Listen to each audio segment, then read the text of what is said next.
오늘 본문은 우리가 이해하지 못할 내용이 없을 만큼 쉽고 명확한 말씀이죠. 빌립보 교회 성도들을 향한 바울의 문안과 축복의 내용을 담고 있습니다. 바울이 자신만이 아니라 자신의 동료 성도들의 문안도 함께 전하고 있죠. 그리고 마지막으로 주 예수 그리스도의 은혜가 그들의 심령에 있기를 바란다라고 축복하고 있습니다. 이로써 바울이 보낸 빌립보 교회 성도들 향한 편지, 즉 빌립보서의 말씀이 이제 끝을 맺게 됩니다. 빌립보서를 마무리하면서 빌립보서에서 가장 중요한 주제 중에 하나를 오늘 살펴보고 말씀을 정리하려고 합니다. 바울이 빌립보 교회에서 내려갔던 빌립보서의 말씀, 그 빌립보서의 별명이 무엇이었는지 혹시 기억하십니까? 무슨 편지였죠? 정답은 기쁨의 편지입니다. 빌립보서는 기쁨의 편지입니다. 이런 별명이 붙은 이유는 빌립보서에서 기쁨과 관련된 단어가 14번 이상 등장하기 때문이죠. 빌립보서가 4장으로 되어 있으니 한 장에 적어도 3번 이상은 기쁨에 관한 단어가 등장하는 셈이죠. 그러하기에 빌립보서는 기쁨의 편지라는 별명을 얻기에 충분합니다. 그런데 기쁨보다는 적게 나오지만 이 짧은 4장의 성경 속에 10번이나 나오는 한 단어가 더 있습니다. 무엇일까요?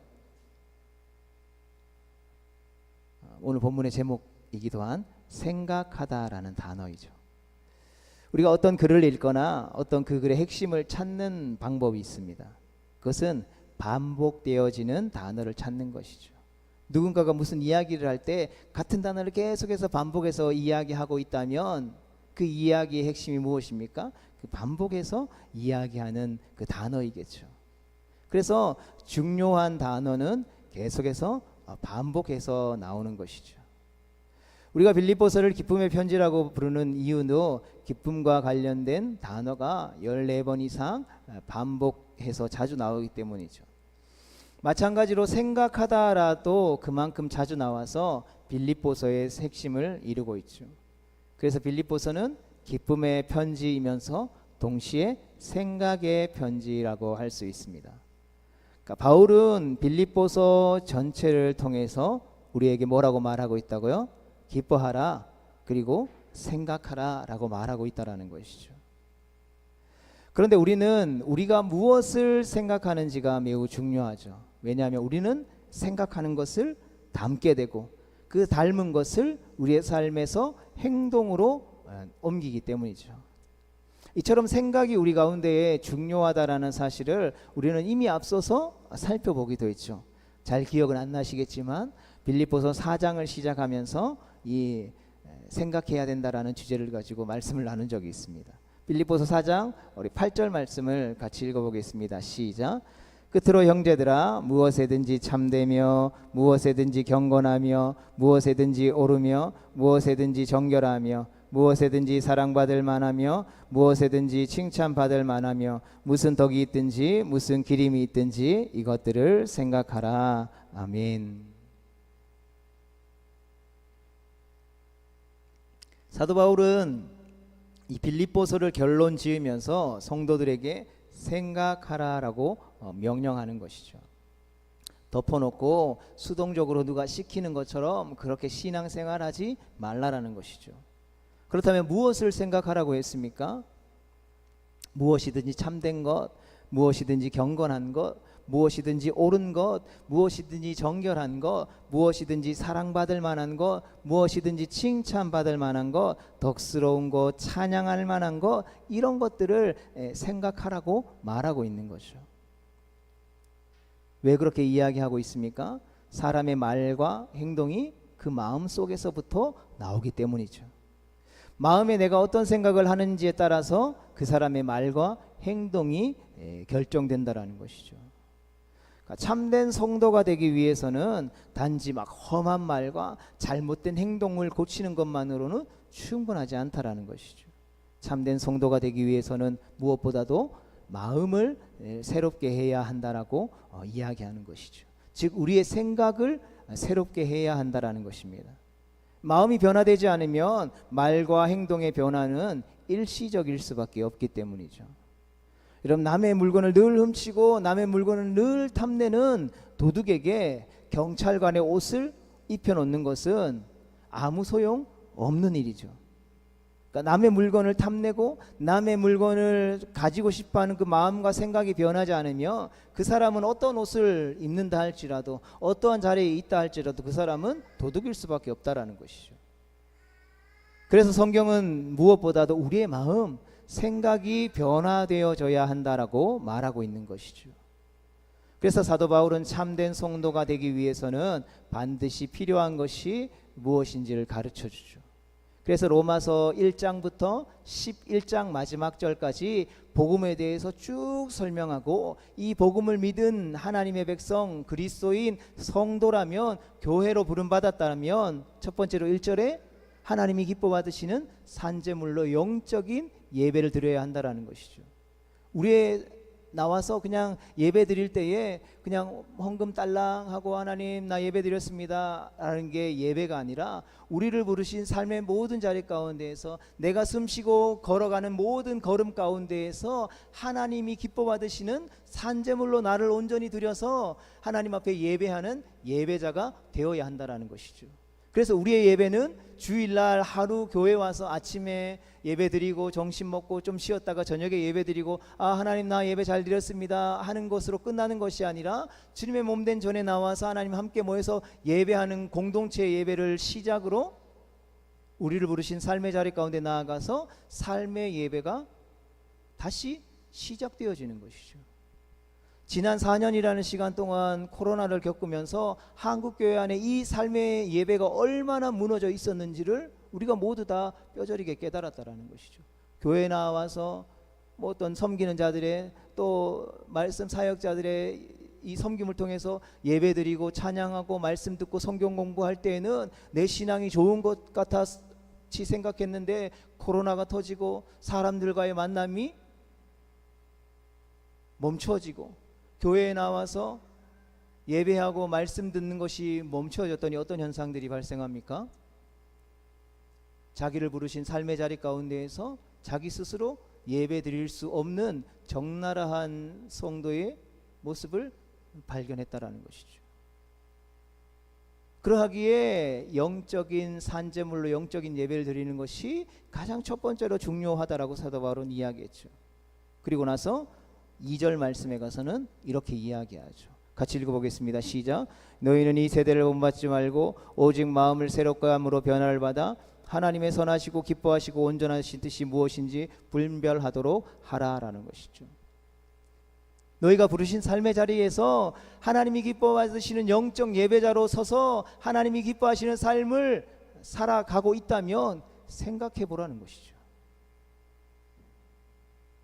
세상이 이야기하고 세상이 요구하고 세상이 살아가는 그 방법과 그 가치대로 살아가는 것이 하나님이 기뻐하시는 것인지, 아니면 하나님이 우리 가운데 주신 성경 말씀대로 영적인 예배를 드리며 내 속에 내주하시는 그 성령 하나님이 우리 가운데 말씀하시는 그 성령의 음성을 듣고 하나님 기뻐하시는 일들을 행하는 것이 마땅한지, 누가 시켜서 하는 것이 아니라 너희 스스로 생각해 보라는 것이죠. 이전에 세상의 가치를 따라갔던 그 삶에서 돌이키려는 것이죠. 그 돌이키는 것이 복음을 통해서 그 전에 살았던 삶의 모습이 잘못되었던 것들을 깨달았다면, 생각했다면 그 마음과 생각이 변화를 받아 이제는 하나님이 선하시고 기뻐하시고 온전하신 뜻이 무엇인지 분별할 수 있게 됐으니까 그러한 삶을 부르신 삶의 자리 가운데 살아야 한다는 것을 사도 바울은 예수님을 믿는 성도들에게 이야기해 주는 것이죠. 바울은 이러한 참된 성도의 삶을 빌립보 교회의 성도들에게는 빌립보서 1장 27절의 말씀을 통해서 뭐라고 말합니까? 오직 너희는 그리스도의 복음에 합당하게 생활하라 라고 이야기하는 것이죠. 이 짧은 문구지만 이 짧은 문구가 로마서 1장 12장 1절과 2절에 있는 영적 예배와 이 생각하고 분별하는 삶을 살아가는 실제적인 삶을 나타내주고 있다는 것이죠. 그리스도의 복음에 합당한 생활을 하는 것, 그것이 하나님께서 우리에게 원하시는 참된 성도의 삶이라는 것이죠. 그렇다면 어떻게 복음에 합당하게 우리가 생활할 수 있을까요? 빌립보 성도들에게 계속해서 강조한 대로 우리의 마음이 참되고 경건하고 옳고 정결하고 사랑받을 만하고 칭찬받을 만하고 덕스럽고 찬양받을 만한 생각으로 가득 차야만 복음에 합당한 삶을 살 수 있다는 것이죠. 우리의 마음에 이러한 것들로 가득 차기 시작하면 우리의 입과 우리의 행동을 통해서 자연스럽게 그것이 나타날 수밖에 없다는 것이죠. 우리의 마음에 가득한 것을 밖으로 드러날 수밖에 없다는 것이죠. 때로 우리가 사람들과의 관계 속에서 살아가면서 가장 많이 상처받는 것이 무엇입니까? 말이죠. 지나가듯 한 말이 내게 비수처럼 쫙 꽂혀가지고 우리의 심장을 찔러서 정말 오랫동안 우리를 괴롭히는 경우가 정말 많죠. 예수님을 믿고 살아가면서도 그 마음에 꽂힌 비수, 그 상처가 해결되지 않아서 끊임없이 고통 가운데 있다가 어느 날 말씀으로 하나님이 그것을 드러내시고 다루셔서 치유되었다라는 간증과 고백들을 우리가 얼마나 많이 듣고 또 우리가 스스로 하고 있습니까? 주먹으로 때리는 멍은 며칠 지나면 사라지죠. 하지만 말로 생긴 마음의 상처는 지워지는데 얼마나 오랜 시간이 걸리는지 모릅니다. 그만큼 말이 가진 파괴력이 매우 크죠. 그래서 오늘도 몇 번씩이나 이야기했는데 가윤이가 오면은 예쁜 말 너무 많이 하는데 한 번씩 아유 망했어, 에이 안 됐어, 그런 이야기를 하면 이 말이 가진 파괴력을 말씀을 통해서 깨닫고 있기 때문에 가윤아 그러면 안 돼, 진짜 망할 수도 있어. 아유 힘들어 죽겠네. 우리가 예수님 믿으면 이 말 최대한 안 하려고 노력해야 되잖아요. 저도 아무 생각 없이 아유 힘들어 죽겠네 하는데 말이 가진 권세가 있다니까요. 이 말이 가진 파괴력과 권세가 얼마나 큰지 야고보서 3장 5절과 6절의 말씀을 보면 이렇게 기록하고 있습니다. 같이 읽어보겠습니다. 시작. 이와 같이 혀도 작은 지체로 돼 큰 것을 자랑하도다. 보라 얼마나 작은 불이 얼마나 많은 나무를 태우는가. 혀는 불 곧 불이요 불의의 세계라. 혀는 우리 지체 중에서 온몸을 더럽히고 삶의 수레바퀴를 불사르나니 그 사르는 것이 지옥불에서 나느니라. 아멘. 뭐라고 말합니까? 야고보 사도는 혀가 지옥불과 같다라고 이야기하는 것이죠. 혀는 우리의 몸에 아주 작은 부분에 불과하다라는 것이죠. 하지만 그 작은 혀에서 나오는 말에는 지옥불이 우리를 태우는 것과 같은 파괴력이 있다라는 것이죠. 그럼 얼마나 무시무시합니까? 우리가 왜 남의 말에 상처받습니까? 사실은 말은 눈에 보이지 않고 어떤 실체가 있지도 않죠. 그런데 우리 말의 일이 무엇 때문에 우리를 고통스럽게 합니까? 그것은 그 말이 그 말하는 사람의 마음에서 나오기 때문이라는 것이죠. 말이 그냥 입에서 나오는 것이라면 여러분 크게 뭐가 문제가 될 게 있겠습니까? 그냥 말실수해도 그냥 쉽게 넘어갈 수 있다라는 것이죠. 하지만 말은 그냥 입에서 나온다고 해서 입에서 나오는 것이 아니라는 것이죠. 어디에서 나온다라고 말합니까? 우리의 마음에서 나온다라는 것이죠. 그 마음에 가득 차 있는 것이 이 입술을 통해서 말을 통해서 나오는 것이죠. 그렇기 때문에 우리가 말을 쉽게 지나칠 수 없는 것이죠. 그래서 성경은 하나님의 사람이 누구냐, 복음에 합당하게 생활하는 사람이 누구냐라는 질문에 실수가 없는 사람이라고 말합니다. 야고보서 3장 2절 상반절 말씀 같이 보겠습니다. 시작.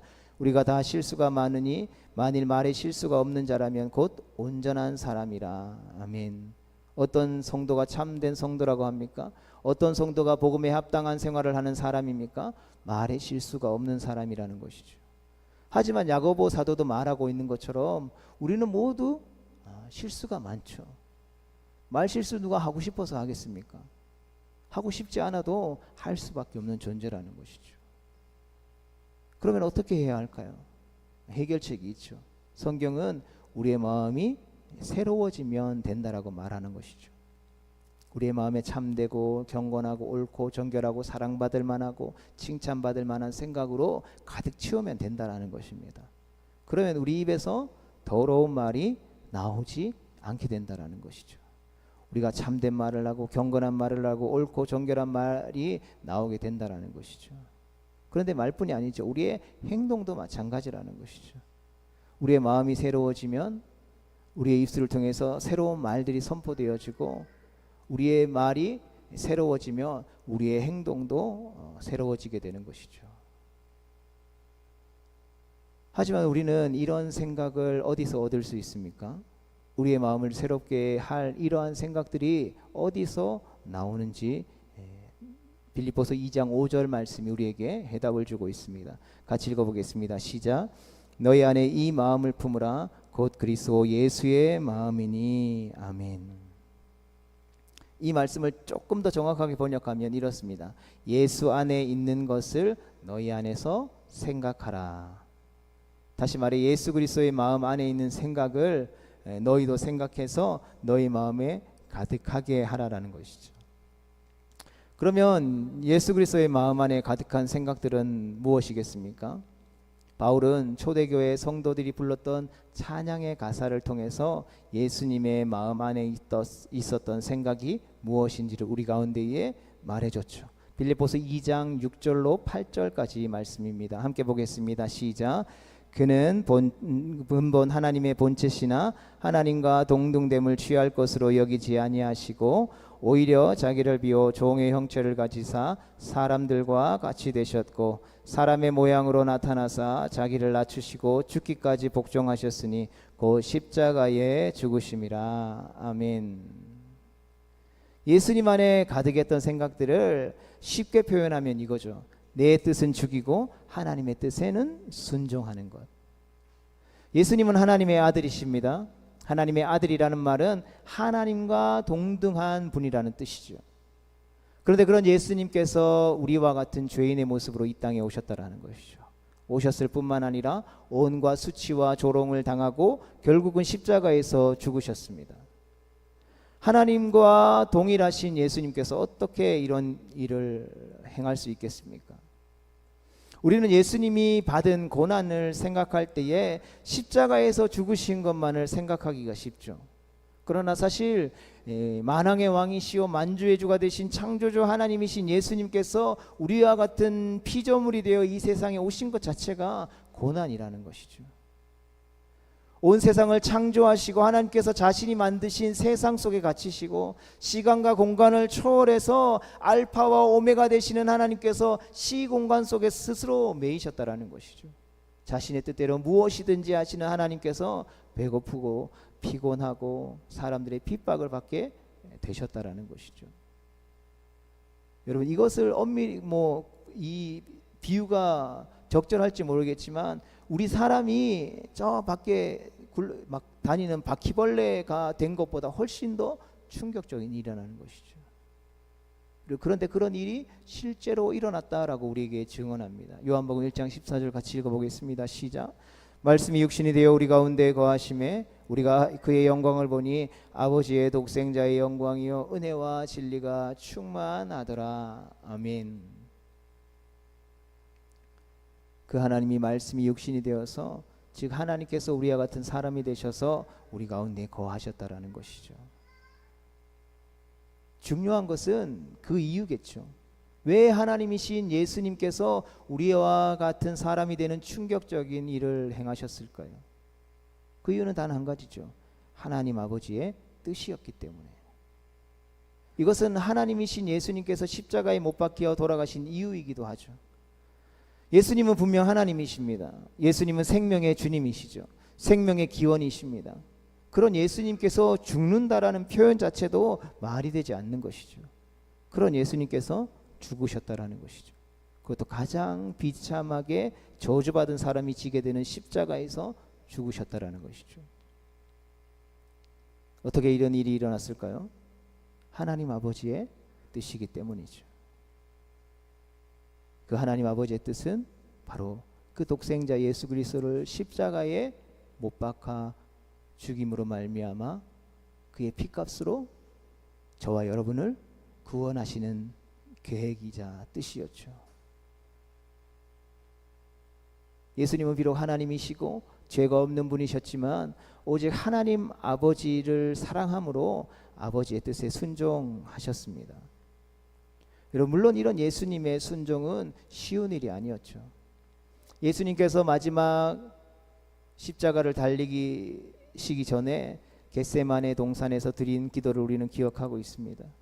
예수님은 얼마나 기도하셨던지 땀을 핏방울처럼 흘리시면서 아버지, 만일 아버지의 뜻이거든 이 잔을, 이 고난의 잔을 내게서 옮겨 주시옵소서라고 기도했죠. 무슨 말입니까? 예수님조차도 분명 십자가의 죽음을 피하고 싶으셨다라는 것이죠. 하지만 예수님의 기도는 단지 피하고 싶다라는 그 기도에 멈춰선 것이 아니라 예수님 곧바로 그러나 내 원대로 마옵시고 아버지의 뜻대로 되기를 원하나이다 라고 누가복음 22장 42절에서 고백하고 계셨다라는 것이죠. 예수님의 마음속은 아버지 하나님의 뜻에 순종하고자 하는 생각으로 가득했다라는 것이죠. 그래서 자신의 뜻을 이루고자 하는 욕망을 죽이고 하나님 아버지의 뜻에 순종할 수 있었다라는 것이죠. 그리고 이것이 예수님의 마음 안에 있었던 생각이고 바울이 이 생각이 우리의 마음에도 가득해야만 복음에 합당한 삶을 살아갈 수 있다라고 권면하고 있는 것이죠. 그렇다면 우리는 무엇을 생각해야 합니까? 예수님께서 생각하신 것들을 생각해야 되죠. 그것은 바로 자신의 뜻을 꺾고 하나님의 뜻에 순종하셨던 예수님을 생각해야 하는 것입니다. 내 인생의 주인의 자리에서 내가 내려오고 하나님께서 그 자리에 앉으시도록 하는 것이죠. 내 삶의 주인이 내가 아니라는 것을 믿음으로 고백하게 되는 것입니다. 이렇게 할 때 참되고 경건하고 옳고 정결하고 사랑받을 만하고 칭찬받을 만한 모든 생각이 하나님으로부터 나와서 우리의 마음을 가득 채우게 된다는 것이죠. 하나님을 자기 인생의 주님으로 모시고 그분의 뜻대로 살고자 하면 우리의 마음은 모든 선한 것으로 충만하게 될 수 있다는 것입니다. 왜 그렇습니까? 그것은 바로 하나님으로부터 모든 선한 것들이 나오기 때문이죠. 야고보서 1장 17절의 말씀을 같이 읽어보겠습니다. 시작. 온갖 좋은 은사와 온전한 선물이 다 위로부터 빛들의 아버지께로부터 내려오나니 그는 변함도 없으시고 회전하는 그림자도 없으시니라. 아멘. 모든 선하고 좋은 것들이 하나님께로부터 나온다라는 것이죠. 그렇기 때문에 우리는 예수님처럼 자신의 뜻을 꺾고 하나님의 뜻에 순종하려는 생각으로 마음을 가득 채울 수 있어야 하는 것입니다. 하나님을 우리의 인생의 주인의 자리에 모시고 또 그분이 하시는 그 말씀대로 따라 살아야 한다라는 것이죠.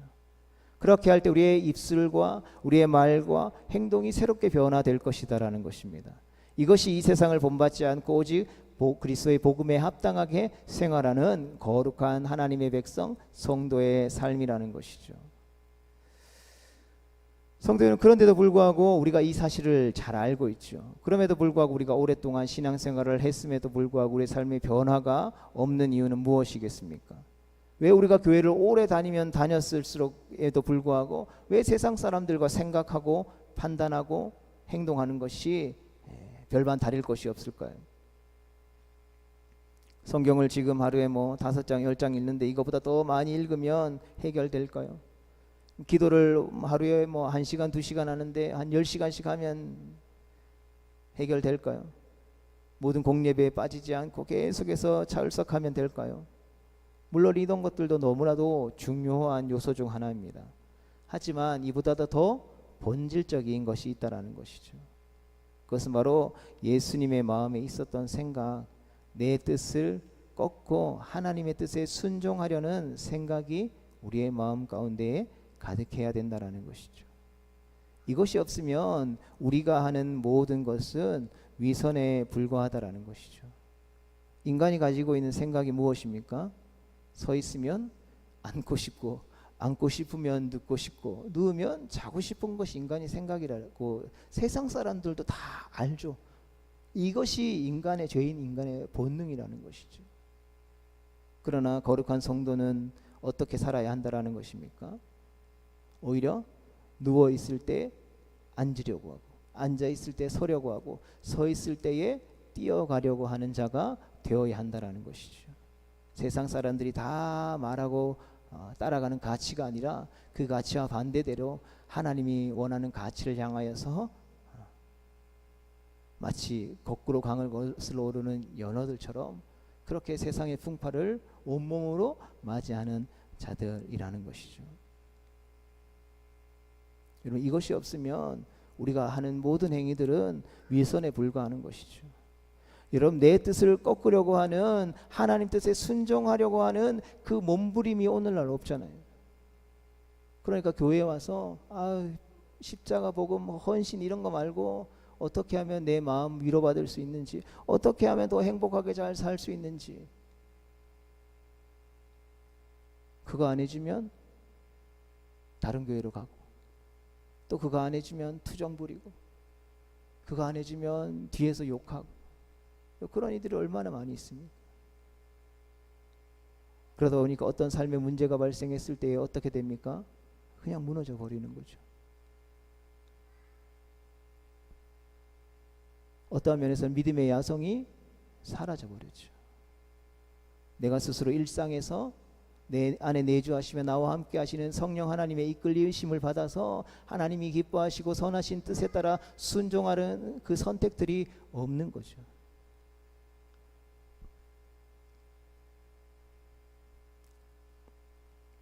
자신의 뜻을 고집하면서 성경을 읽으면 내가 보고 싶고 듣고 싶은 말씀만을 편식하며 보게 되죠.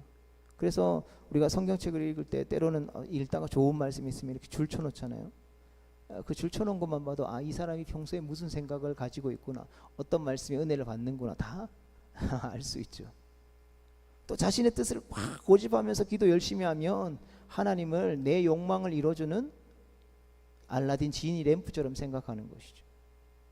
또 자신의 뜻을 고집하면서 예배에 참석하면 예배를 나의 뜻을 이루기 위한 하나님께 내미는 청구서가 되는 것이죠.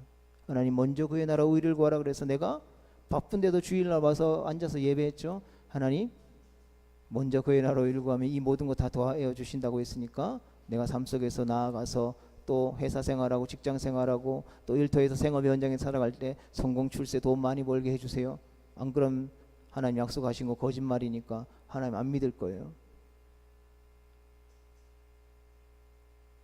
사랑하는 성도 여러분, 참된 성도가 되기 위해서 우리는 복음에 합당하게 생활하기 위해서 우리는 생각해야 하는 것이죠. 예수님의 생각을 우리의 마음에 채워야 한다라는 것입니다. 자신의 뜻을 꺾고 하나님의 뜻에 순종했던 예수님의 생각이 우리의 마음에 가득할 때 우리는 참된 성도의 복음에 합당한 성도로서 살아갈 수 있게 되는 것이죠. 여러분, 그렇게 자신의 뜻을 꺾고 하나님의 뜻에 순종하는 성도가 있는 곳에 어떻게 다툼과 분열이 있을 수 있겠습니까? 어떻게 자신의 뜻을 꺾고 하나님의 뜻에 순종하는 성도가 있는 곳에 이기적이고 서로 이기고자 하는 싸움이 있을 수 있겠습니까? 여러분, 교회사를 쭉 공부해 보다 보면, 찾아보다 보면 2000년 교회 역사를 보면서 교회가 막 승리할 때는 교회에 힘이 있고 사람이 많고 지혜 있을 때가 아니었다라는 것이죠. 어떨 때였습니까? 교회가 예수님이라면 어떻게 했을까? 예수님의 마음을, 예수님의 생각을 가질 때에 승리하더라는 것이죠. 가장 교회가 힘이 있을 때 교회 역사상 교회는 가장 타락했었다라는 것을 우리는 기억할 수 있어야 하는 것입니다. 그러나 나는 부족하고 나는 연약하고 나는 가진 것 없지만 우리가 예수님을 생각하고 나를 부르신 삶의 자리 가운데에서 예수님의 마음을 품고 예수님이 하셨던 것처럼 그렇게 가난하고 병들고 소외받고 고통받는 자들을 향해서 나아가서 예수 그리스도의 진리의 복음의 말씀을 선포하고 증거할 때에 교회는 음부의 권세가 해하지 못하는 반석 위에 서서 주님의 영원한 승리를 선포하게 되더라는 것이죠. 예수님께서 하나님의 뜻에 순종하여 스스로 자신을 십자가에 내어놓으셨을 때에 오히려 예수님께 부활의 승리가 주어졌던 것처럼 교회가 십자가를 질 때 교회는 진정한 승리가 주어지는 것이죠. 하지만 십자군처럼 십자가를 무기로 휘두르면 결코 승리할 수 없다라는 것입니다. 교회가 십자가를 통하지 않고 부활의 승리를 향할 때는 교회는 철저하게 무너졌다라는 것이죠. 그래서 진정한 예수 그리스도의 백성된 성도들의 승리는 반드시 십자가를 통과해야 한다라는 것이죠. 우리의 뜻을 꺾고 하나님의 뜻에 순종하는 십자가를 거쳐야만 참된 부활의 승리를 이룰 수 있다라는 것입니다. 성도 여러분, 말씀을 정리하면서 우리는 어떻게 매일의 삶 속에서 승리할 수 있겠습니까? 어떻게 우리는 주어진 가정에서 가정의 공동체 구성원들과 함께 살아가면서 믿음으로 승리할 수 있겠습니까? 어떻게 죄로 가득한 이 세상에서 교회는 승리하며 복음을 증거하며 선한 영향력들을 통해 하나님의 나라를 이룰 수 있을까요? 우리는 끊임없이 함께 생각해보고 또 생각해 보아야 할 것입니다. 그것이 2024년 우리에게 주신, 아니 주님 앞에서는 그날까지 우리에게 주신 함께 주님의 몸된 교회를 지어가는 방법이기 때문인 것이죠. 그리고 그것은 바로 예수님의 생각이라는 것입니다. 내 뜻이 있지만, 내 경험이 있지만, 내 계획이 있지만 그거 다 내려놓고 하나님의 말씀에 의지해서 하나님의 말씀이 가라고 하면 나아가고 하나님이 멈추어서라고 하면 멈추어서는 것. 어떤 면에서는 굉장히 수동적일 수 있겠지만 어떤 영적인 면에서는 가장 능동적이고 가장 빠른 걸음을 걸어가는 것이 바로 그러한 걸음이라는 것을, 그것이 바로 우리에게 참된 승리와 영광을 줄 수 있는 길이라는 것을 우리 모두가 기억할 수 있기를 주님의 이름으로 축복합니다. 중요한 것은 우리의 마음에 무엇으로 우리의 마음을 가득 채우느냐인 것이죠. 세상 사람들처럼 세상에 먹고 마시고 세상에서 명예를 얻고 권력을 얻고 영광 돌리는 것으로 우리가 가득하다면 우리가 무엇을 얻든 무엇을 하든 우리는 항상 염려하고 근심하고 전전긍긍하며 살 수밖에 없는 것이죠. 하지만 주님을 우리의 마음의 자리에 모시고 주님 말씀하시는 그 말씀에 순종해서 살아가면 사도 바울이 고백했던 것처럼 어떤 형편과 상황 속에서도 만족하며 기쁨으로 하나님의 나라를 누리며 살아갈 수 있게 되어지는 것입니다. 말하기는 날마다 저와 여러분들의 마음에 예수님의 생각으로 가득 찰 수 있게 되기를 주님의 이름으로 축복합니다. 그렇게 내 뜻을 내려놓고 주님의 뜻에 순종함으로 주님이 주시는 기쁨의 삶, 풍성한 성도의 삶을 부르신 삶의 자리 가운데에서 누리며 나아가는 복된 성도 되어질 수 있기를 주님의 이름으로 축복합니다.